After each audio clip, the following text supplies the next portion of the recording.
Hello, everybody. Welcome back to Jack's Ramsays. I'm Danny Meringue, joined as always by Brandon Sprague. And like I said, after some PC repairs and some stuff in between, maybe everything works now. I literally plugged everything back in, ran a few tests, and I thought it all worked. Brandon, try talking. Don't you actually try talking. No, you're not. No, I'm not. No, you're not, because you're not coming. You're not coming into the Zoom feed. That's the thing. That's how I can tell. You can't screw with me anymore. Hey, we're here. We've made it. We're back, baby. We're I've back. got all of my sound EQ bars are actually showing up this time. Finally, good Lord. Welcome in. Appreciate everybody dealing with the delay. Sorry, my PC blew up. My entire liquid cooling system went out. So I had to get a new liquid cooler. My power supply blew up. Everything was totally and completely hosed. So I appreciate you sticking it out. We are back. We will dive into some stuff. We won't go incredibly long today. We'll probably go out for about 35, 40 minutes. Both Brandon and I both have hard outs tonight. I got a date night with the wife. I'm going to go see the homie Jeremiah Coughlin is hosting a new comedy show downtown called Deep Dish. Yeah. So I'm going to go check that out, support the homie. It's really great because I was just downtown doing my radio show, and then I drove an hour to come home.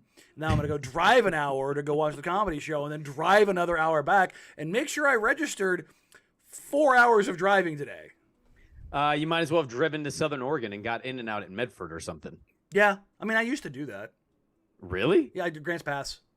Oh my God. Every now and then the hankering for in and out would hit such a level. That hard? Mm-hmm. Man, You're dark. You had some things to think about. Yeah, it's the only reason you make that drive. Yeah, no, I was like, you know what? I really want a double-double, and I could try to, figure some stuff out.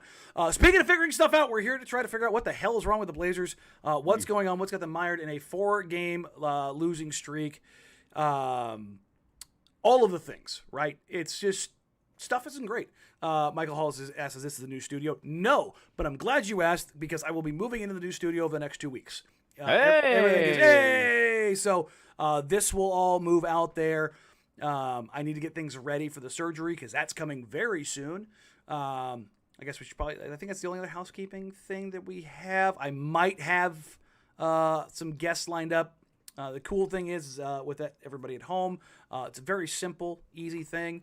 We'll do some more Jack Ramsays after dark, but it also means I am in the building a lot more. I was in the building last night for their 4th consecutive loss. This one to the Orlando Magic was at 109-106. They had multiple opportunities to close out the regulation with a game-tying 3.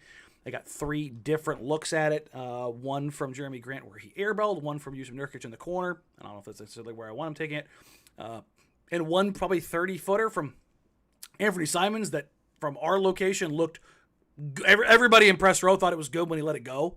It was dead straight, hit the back rim. Yeah, it felt like it was like, oh man, this is going to be close. But unfortunately, they can't do it again. There's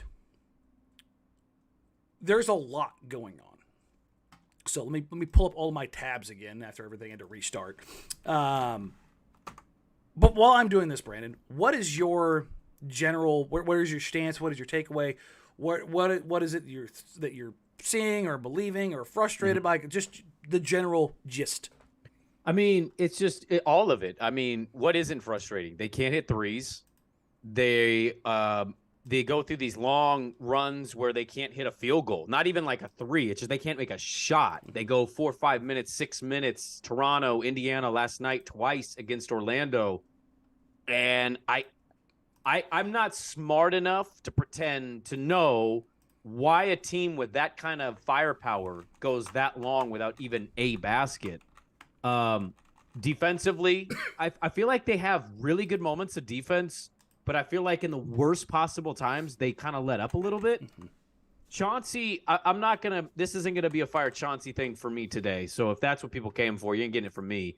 But I will say he's frustrating in the sense of, I just don't think a team this desperate should be starting a game like they started yesterday. I don't think you should be starting a third quarter the way you started. I don't know how this team operates better when they're down 20, comeback ties it, or takes a small lead, and then they blow the game.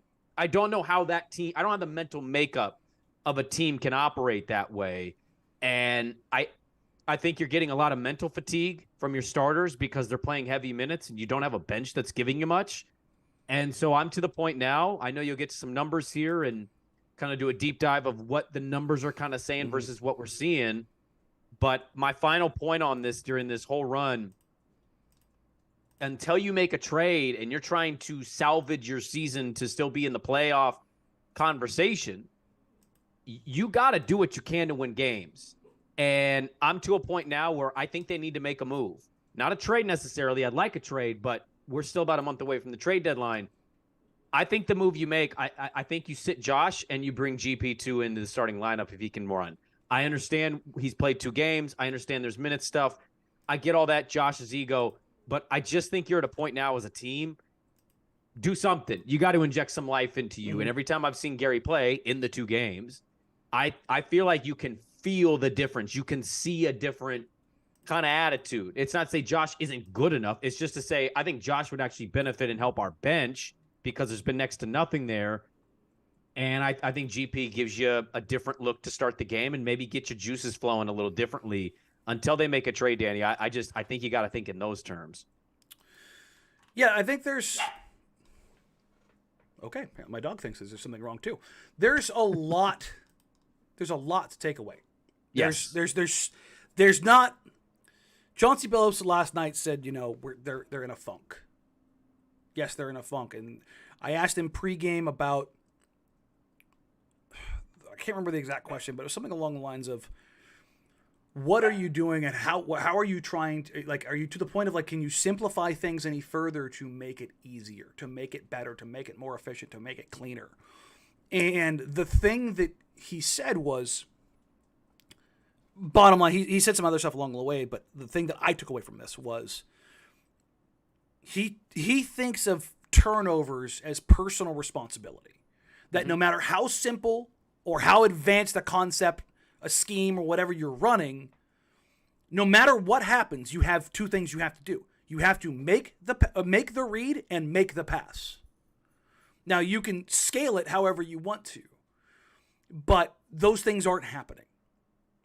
No matter how, again, simple or advanced it is. And to that extent, I do agree with him. I do. The flip side of this is, and this is where, when Stotts was coaching, this was the drum I was banging. I had Phil Beckner on a year ago. Mm-hmm. And if you want to, screw it. I'll grab the link while I'm talking here. I'll put it in the chat. The thing that has stood out to me, and you and I have talked about this a lot over the last year plus, is when you're talking about NBA players, when you're talking about things that you're looking for, right? It's when you're trying to maximize your ability in the NBA, it's not about becoming more well-rounded. It's about becoming greater at the things you already do well. And yes, you want to try to add more to your game. That's not what I'm saying. But to be truly successful in the NBA, it is better to be great, truly great at a couple things than good at a bunch of things. Mm-hmm. Particularly if you want to make a lot of money and be successful in the NBA. And you look at the most successful teams in the NBA, they follow that model. The Bucks aren't trying to make Giannis a three-point shooter.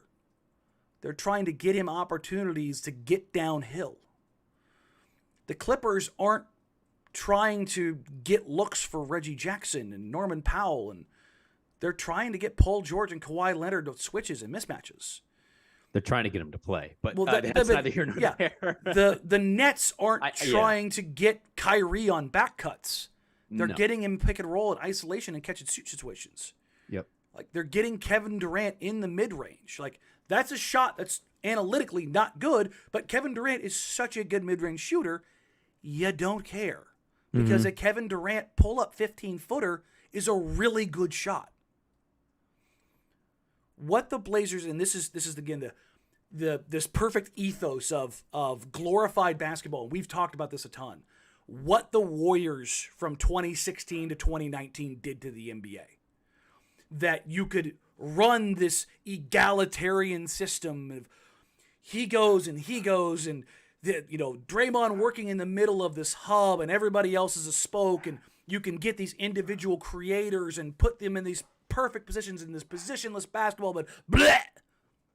You don't get to do that unless you have 5 Hall of Famers. What basketball has been, regardless of the analytics age, is putting your best players in the best position to be successful. Mm-hmm. And as much as getting Damian Lillard off the ball at times is helpful, as much as playing a more aggressive scheme and not dropping Yusuf Nurkic into coverage is like you want to like do these things, it doesn't optimize, guys.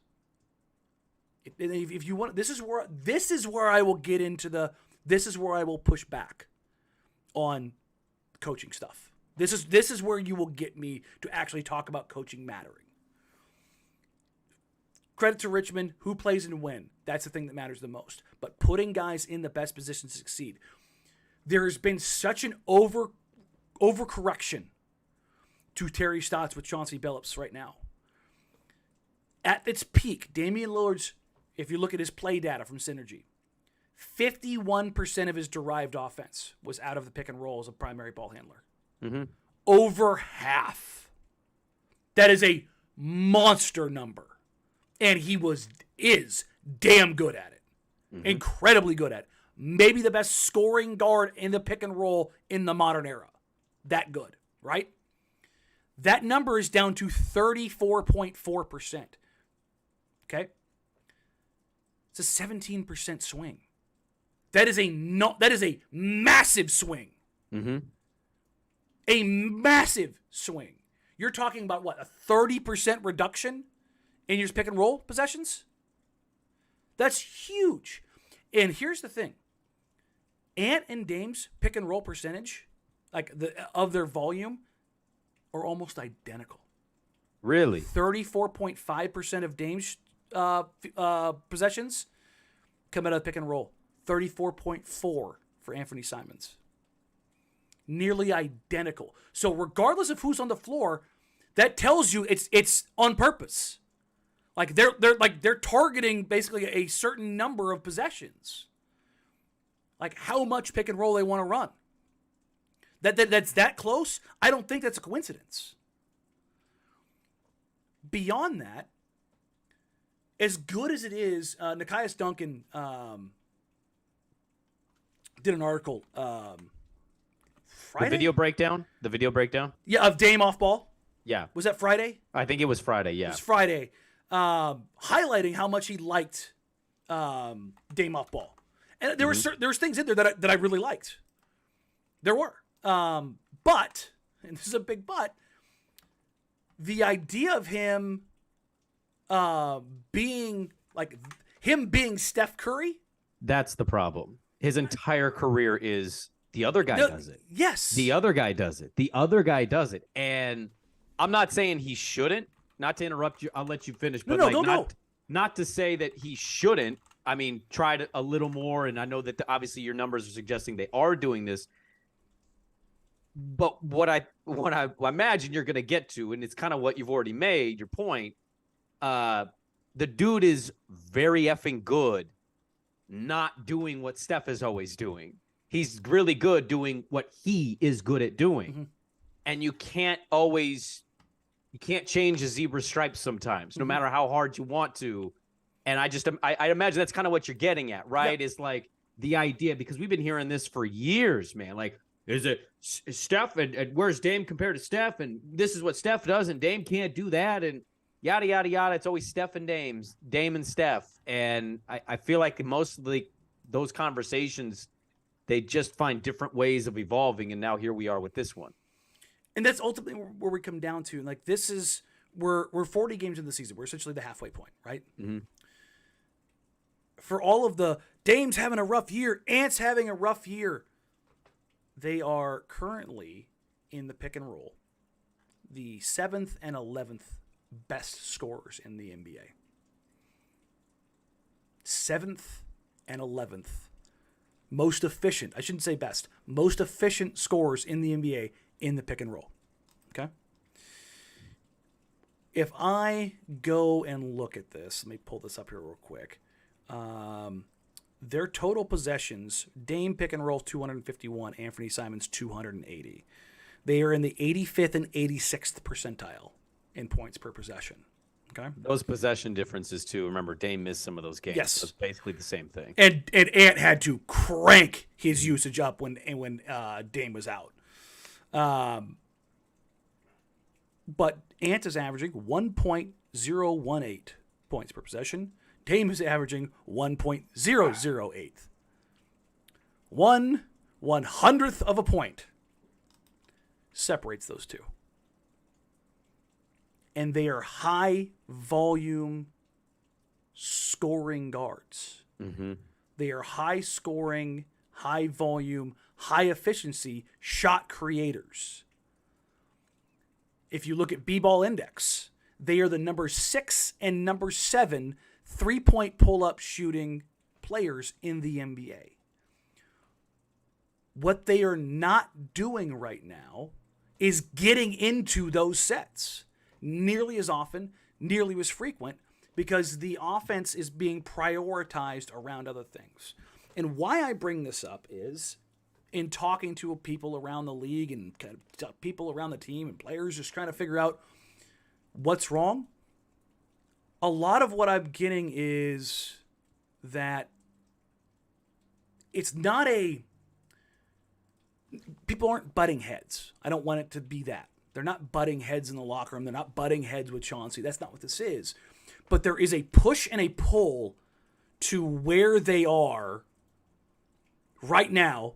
If you say that we're talking about philosophical differences yes, to a certain extent. To one an extent. person believes it should be this. The other person's like, well, I don't know about that. We should be doing this. That's what's evident on the floor. Is that it feels that way? Yeah. Yes. So let's just say that right now, the slice of the pie, you've got 100%. Mm-hmm. Let's say that pick and roll accounts for let's do round numbers. 40%. Okay. Okay. Let's say 30% actually. I was gonna say because 34 yeah, go down. Let's go 30%. 30% of the total offense. 40% is some version of spot up, catch and shoot. Because the according to Synergy, their number one offensive metric right now is spot up, and these numbers don't match what I'm saying. You know what? Screw it. I'll just use the real numbers. It makes it easier. Spot up's 21%. Pick and roll ball handler is 16%. Okay, and then after that, it's transition at 15%. Isolation at 8%. Okay, so for all the people out there, real quick, who they run as ISO ball. They don't run all ISO ball. Calm down. I think most of their stuff is in the spot up and pick and roll and transition. There's a lot that happens before that. I get so sick and tired of people saying that. It's like, God, it's not even close. Calm down. I think they're 10th in the NBA in ISO rate right now. It's not James Harden basketball. But with that said, I think if the Blazers if Damian Lillard and Anthony Simons had their way, those numbers would be reversed, and it would be close to. So you know what? Let's take a look at another year. Let's look at 1920, because that's the kind of last year of this being what it was, right? Yeah. Pick and roll ball handler in 1920 accounted for 24% of their total offense. Okay. That was almost 2,000 possessions where a shot, foul, or turnover occurred. This does not count anywhere close to the number of pick and rolls that they run. Right. Remember the number? It was 38,000? Yeah. That Dame had run? Like, it's the number of pick and rolls is significantly more. Where they're at now, and it's not like Ant's not good in the pick and roll. It's not like Dame has to be the only one. Both these guys are incredible pick and roll shot creators. I think that if you're adjusting the slider, maybe it doesn't need to go to 24%, but maybe split the difference. Go from 16% to 20%. See where that gets them, because the feedback that I have gotten is that guys don't feel like they're in rhythm.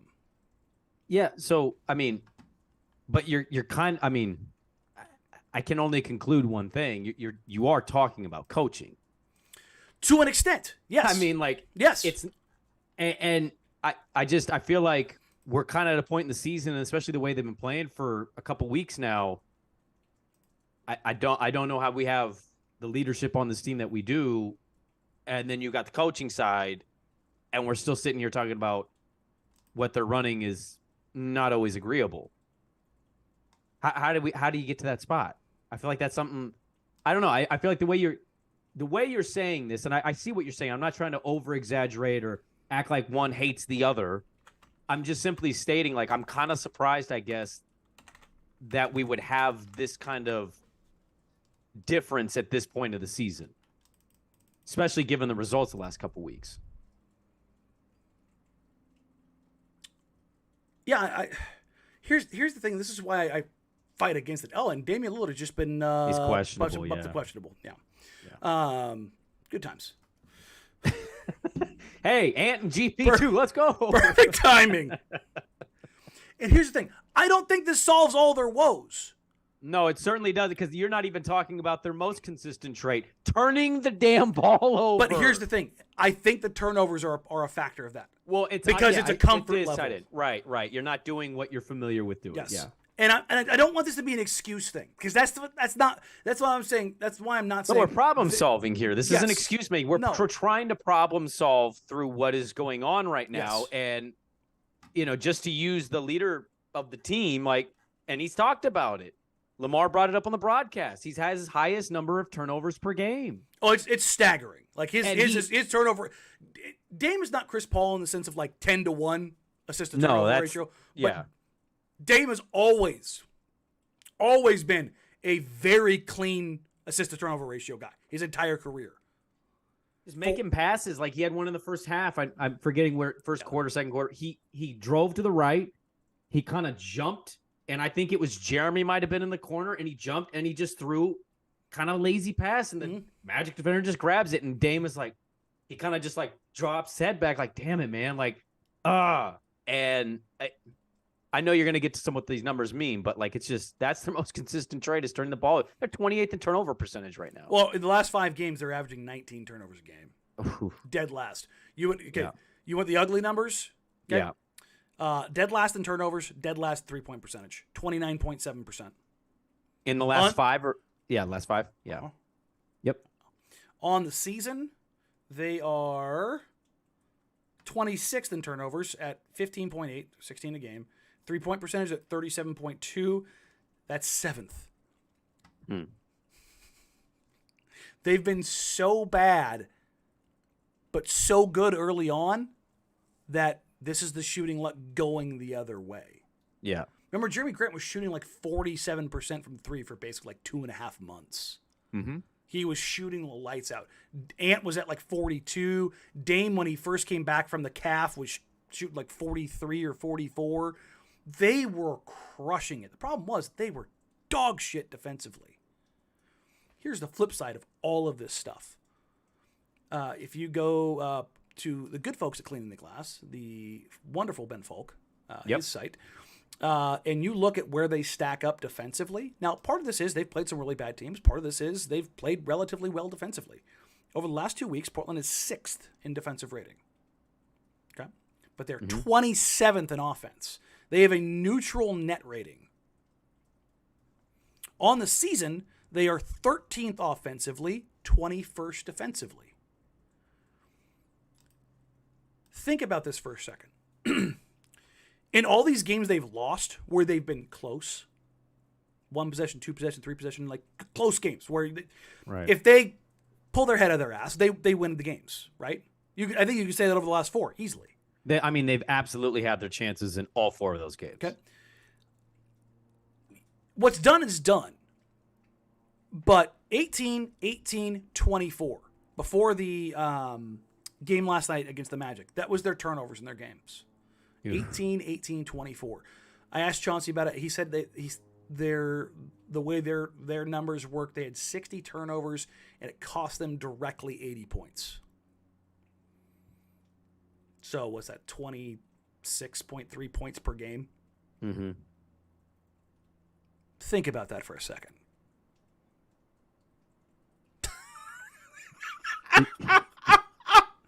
You're spotting an opponent 25 points. Okay?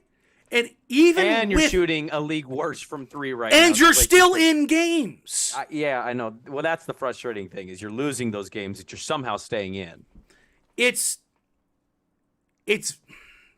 that's where I see, as dumb as it sounds, that's where I actually see the silver lining.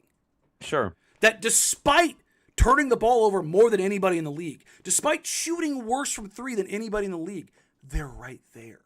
But how much? Okay, so just to kind of poke a little bit here, because I don't disagree with that idea. I'm sitting there on my couch. I can't believe they even have a shot to tie this game. Like the way they play, I thought they were going to lose by 10. Just to play devil's advocate, though, like, is it more concerning? Where do you lay it at? Do you lay it at, well, this is a good sign and a sign that things are going to change during this homestand, hopefully starting tomorrow with or without Dame? Or do you say, yeah, they're that close because they've got a guy scoring 30 to 35 points in the last few games. You got, you have elite scoring on your team. And so how much of this is, well, it's encouraging versus they're pretty consistently turning the ball over and spotting these opponents 25 points. Whether you have a shot to win, like you're seeing it. You're not gonna win. This is not winning basketball. No, but they're so like, if we're talking about like in the margins, like if I was like, man, I think if they can squeeze just a little bit more juice out of this, if they just do this, if they just like, little tweak here, maybe there, we're talking about don't be the fucking worst in the league. I'm not asking for top 10. Not asking for the moon here, yeah. Don't be the worst. Be middle of the road, and you probably win all those games. I am not overstating this. You shoot normal, and you take normal care of the ball, they blow those teams out. Well, yeah. That's certainly the frustrating part of this. That's where I just look at it and go, it's not like I'm trying to look for this, like, where's this little bit of growth I can find that maybe they can, like, that's the frustration, right? Okay, you look at this over the last 5 games, okay? Last 5 games. Dame, 26-7-4. Jeremy, 21-4-2. Ant, 21-4-3. Jeremy and Ant are shooting 50 and 45% from the floor. You can work with that. Dame's shooting 42%. You're like, that kind of sucks. Where you get hit in the teeth is that Dame is shooting 26%, Jeremy 32%, Anthony 32%, Nurk 14%, Hart 33%. Yeah. That's their 3-point shooting. Yep. Then you throw on Dame shooting 77% from the free throw line. Yeah, I don't know. A career 90% shooter. I have no idea what's up with that. I mean, the Toronto game, we're watching the Toronto game on the live watch party, and we're like, what? What did he miss in that game? I think 4. Was it 4 in Toronto? I couldn't remember Indiana or Toronto. I think he missed 10 on the road trip. It was 3-4-3 or 3-3-4. Yeah, I mean, which that's unheard of. He's a career 90% free throw shooter, and that's the thing. I don't think this is just basketball. I don't think this is just coaching. I think one thing that we tend to lose sight of in all of this stuff is life. You almost have to wonder if guys are just going through something. If there's just something. We all go through funks. Whether it's lasts for a couple days, a couple weeks, a month, a year, like just stuff. And I'm not insinuating anything. I'm not like no, but you do wonder. I mean, like, yes. I watched that in play, right? I see it in real time. I see it like everybody else. I've watched that play 4 times. I don't know how Jeremy Grant doesn't see Dame Lillard right there at the wing wide open. I don't know. But I think if he would have seen him, he would have given him the ball. I mean, his instincts would probably do that.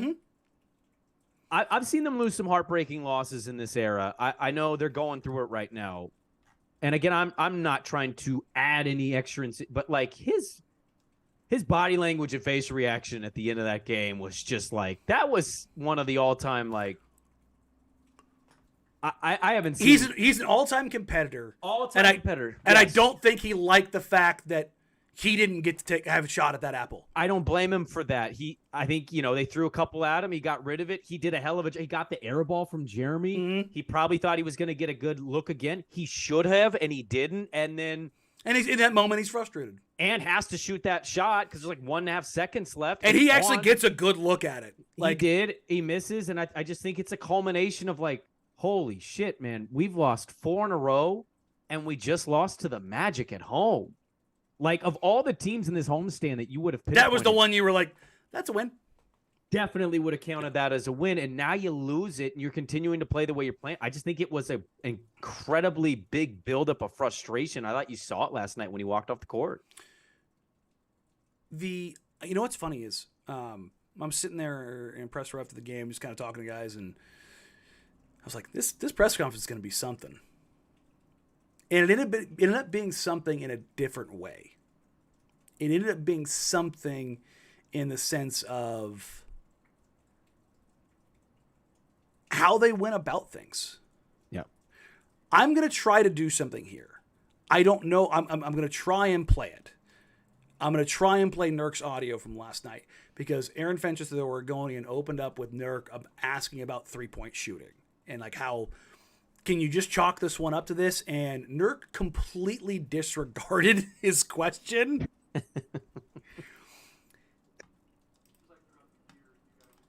Al, I don't know if it's going to come through. I'm gonna try. Let's see. Open it up in the old tube, right? Let's try this again. One more time. It's not going to pull it. Okay. Well, long story short, Nurk, after the question, says, I've got to stop the turnovers. I have got to stop. I am letting my teammates down. Mm-hmm. And I just kind of sat back and was like, okay, where's this going? What's happening here? And he was so contrite and so frustrated. And I'm not saying this just to have, like to bury Nurk here. It's actually the furthest thing from that. What I'm saying is, all of this, the first thing I thought was when he was saying this is, one, good for him. Because he has been too loose with the ball. But more than that, it signaled he cares. He gives a shit. He's still there. Which means the locker room's still there. Which means it's not, guys aren't at each other. Guys aren't frustrated. And I didn't think they were, but it just kind of, it reinforced that there's still a give a damn in this team. And I don't know if they get their way out of this. I don't know if this is the fix, like a tweak in like what you run and how you run it and when you run it. But him, Chauncey, talking to a few guys in the locker room, Dame, like everybody still feels like they're pulling on the same rope. Yeah. Which I don't think they thought, or I don't think that there's a lot of people out there that think that's necessarily the case. You know what I mean? Oh, I mean, I think it's easy to go there. In this league, it's easy to go there as soon as, possible. I saw a funny tweet last night, and I'm blanking on the spot because I'm a choke artist.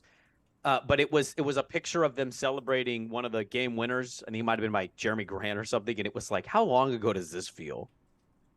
I was like, I saw that this morning, and I'm like, God, that feels like a different season ago.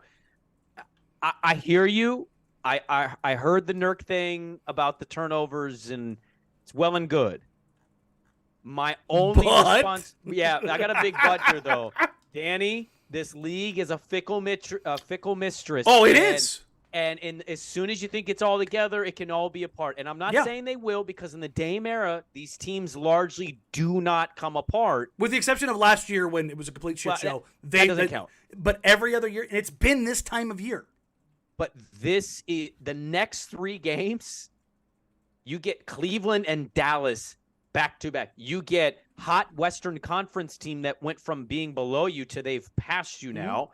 And you get fun East Eastern Conference They kicked storyline the of crap out of you last time. that beat the shit out of you and has a lot of bad matchup problems for you. And now it's like, I'm not saying you got to win all three. I don't even know if 2-1 is possible, but I do wonder, like, what's your give a damn if you lose the first two of these three? And that's when I start to go, all right, is there a guy identifying, oh, I'm going to get traded anyway. What do I give a shit? Is there, you know what I mean? Like sometimes As we're less than a it. month away from the trade deadline. Yes. Yes. Yes. And if you don't think that the guys are thinking about that, you're out of your mind.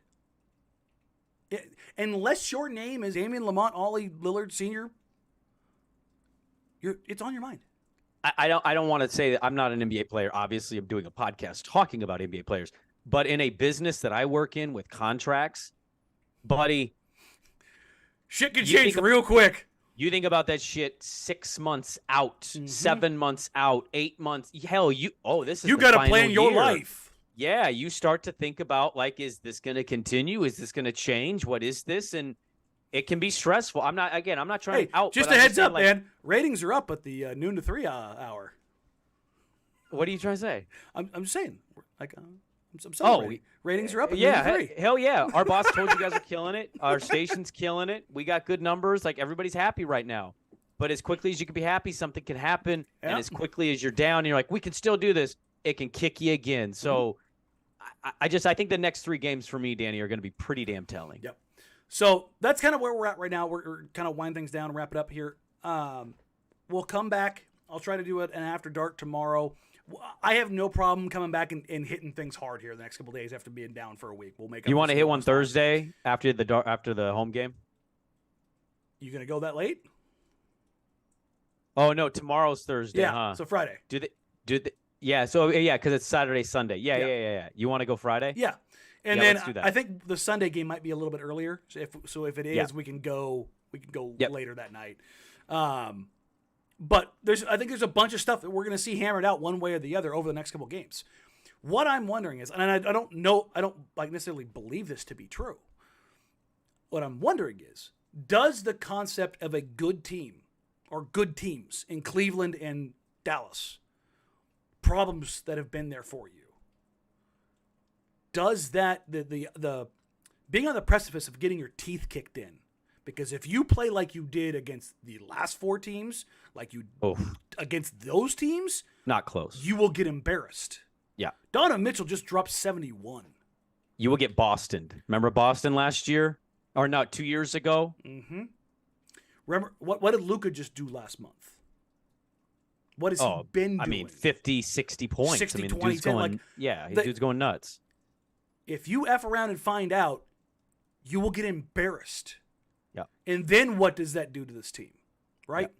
So that's what I'm interested to see is how much they can figure out between now and then. Agreed. Over the next 3 games. I'm not looking to the trade deadline. I'm looking at the next 3 games. And I don't know if there's a record out there that makes me feel good, bad, otherwise.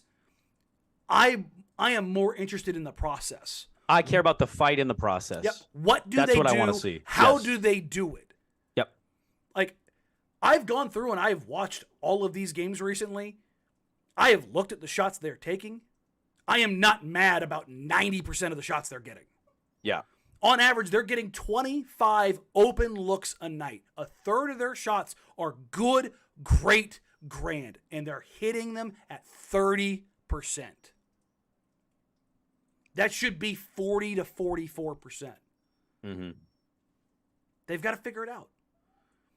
Yeah. Whether it's comfort level, who gives in, who is willing to buy in more, not even buy in more, who is willing to sacrifice a little bit more to figure it out. And that's what I think is going to watch over the next three games. Yeah. So we'll see where it goes from there. We appreciate you all. Like, rate, review, subscribe. We are back up and running. Hopefully my PC is good to go. The new one's being built right now as we speak. So hopefully this will just get kicked to a streaming machine in the meantime. Thank you all so very much. Share us with your friends. Share us with your family. We will be back. I will try to do a Jack Ramsays After Dark tomorrow unless it goes into overtime or goes obscenely late. Please, God, no. No, it's kind of a good sign if it goes to OT, though. Even if you don't get an After Dark, it's like, hey, they showed up and they were ready to go. So that's, if we don't go Thursday, definitely we're going to be doing one Friday. That'll be interesting. Yep. But yeah, we'll be back on Friday, and then we'll do the mailbag as usual on Sunday with like a post-game wrap-up following that. No watch parties because we're at home forever. You can find us on social media at Danny Meringue, at Brandon Sprague, at Jack Ramsays. Email the show, jackramsays@gmail.com. You can find Brandon every day from 6 to 9 on Dirt and Sprague in the morning on 1080 The Fan. You can find me noon to 3 of my co-host, Dusty Hera, also on 1080 The Fan. Thank you all so very much. Excuse me. Yeah, That's Portland sports leader. Portland sports leader, 1080 The Fan. Tagline, baby. You guys have a great night. I'm off to a comedy show. If you're around downtown Portland tonight and you want to go see a comedy show, hit it up on Eventbrite. Look for Deep Dish and the homie Jeremiah Coughlin. They've got it going like once a month. So until next time, guys, have a wonderful night. Take care. Talk soon.